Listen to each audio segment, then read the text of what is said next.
Ladies and gentlemen, my name is Chris Stollings. You know me here on YouTube as MarauderX, and as always, I'm your host for Operation Recap. You know, Operation Recap, it's a thing where I take some of the stories that we've done at OperationRainfall.com and I throw them at you here on YouTube. Now, why would I do such a thing?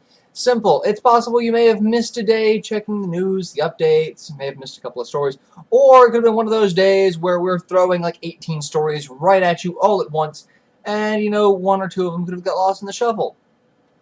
So that's what I do. I take some of those stories and give them a second chance on another medium and see what happens. You know, a little extra exposure never hurt.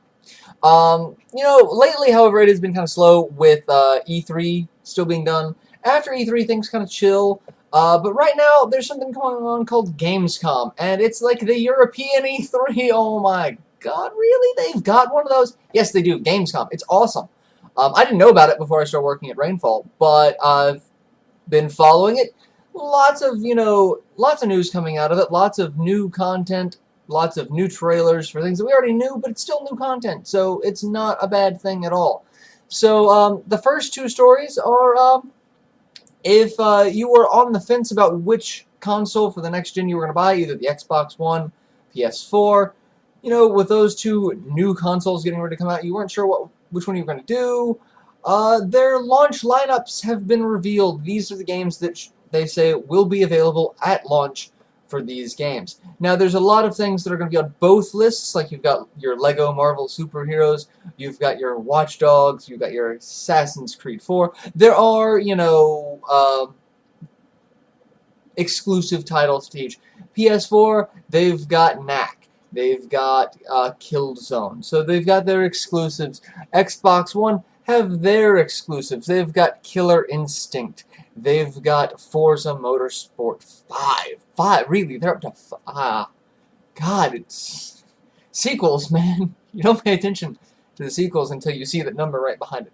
But each console has their own exclusives, and then they also have their shared content that are going to be on both systems from third-party developers. And that's going to be awesome. So both of those full lists are out. So if you were on the fence or you were just kind of waiting to see what was going to be available day one, now you know. Some more news coming out of Sony. Price drops for the Vita and the memory cards have been confirmed. Now, this is something I'm pretty sure they did, you know, in Japan a while back. They dropped the price of this. Sold like hotcakes. And then there was not a price drop for any other territory. Not in the US, not in the UK. What? Why not? And it's because people wanted money. It always comes down to money.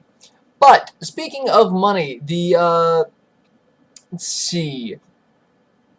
The memory cards are the most interesting. 4 gig is going to be 15, 8 gig is 20, 16 is 40, and 32 gig is 80. Wow, proprietary memory cards are pricey. What? Why is a 32 gig $80? Really? Really? That's just ridiculously expensive. Especially since you can go out and buy a 32 gig SD card for pennies on the dollar. But again, that's what happens when you use proprietary memory. It makes it harder to crack. It makes the system more secure. The Vita is a more secure unit. You don't see as many people trying to hack a Vita as you see people trying to hack a 3DS. So there's that trade-off, and that's the technology aspect. The Vita itself is going to be going around $199. It's going to have digital copy of Walking Dead, 4 gig memory card. It'll be the 3G Wi-Fi system. So you get stuff for $199. This actually does kind of encourage me to buy a Vita. I've seen the Vita. I was kind of impressed with it. Playing a lot of the PS1 classics on it looked gorgeous. Some look a little weird, but I didn't want to shell out the price, really. That was it. Money. It's a thing. And, you know, price drop never discourages me at all. It actually gives me a second, maybe I will. So, I'm going to keep a closer eye on the Vita, see what happens. Because I was a huge fan of the PSP, especially later in its life. I'm really hoping the Vita kicks the same type of titles out and has the same type of library to choose from. So, another Sony story. if you pre-order the new Castle of Illusion starring Mickey Mouse, you get the original Genesis game as a pre-order bonus. That's actually kind of a big deal. I loved this game as a kid. I played it. I'm like, this. You figure a Mickey Mouse game, it's a little cutesy, but it was a really, really well done platformer, especially in an age where platformers were a dime a dozen. And as far as my circle of friends, I'm one of the only people I know that's played the game. Now, in the glorious days of the internet, you can find other people, like, without any problems, who have played the same type of games you have and have the same fondness and appreciation for them as you do. But this is a huge deal because it will give a completely new generation, several generations of gamers, a chance to play a Genesis classic. And then you get the HD, I don't think it's really a remake, I think it's more HD sequel. That's going to be also available. That's a great price. I believe it was $14.99. We do not have a price listed, but I'm pretty sure since it is a digital-only title, $14.99 sounds about right for the PlayStation Network. So, if you've got a PS3, pre-order that. There's no... If it was one that you were kind of interested in, this should make it very interesting.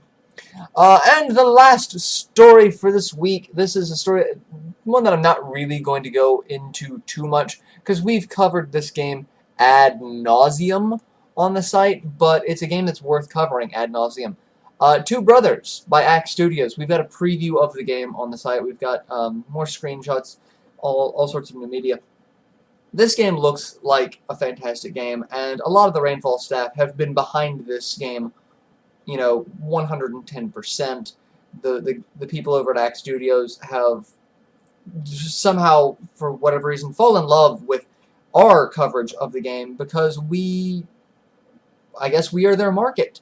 And it's been a fantastic friendship between us and them, and I'm super excited that they're making this game.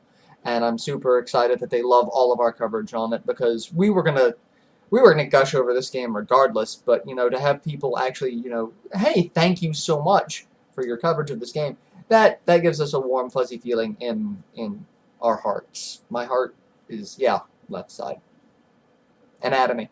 But we've got a more detailed preview on it. I'm incredibly jealous of the author who's able to get the author and the managers who had more exposure to this game, but this is definitely a game that I'm going to be buying day one. Check that out.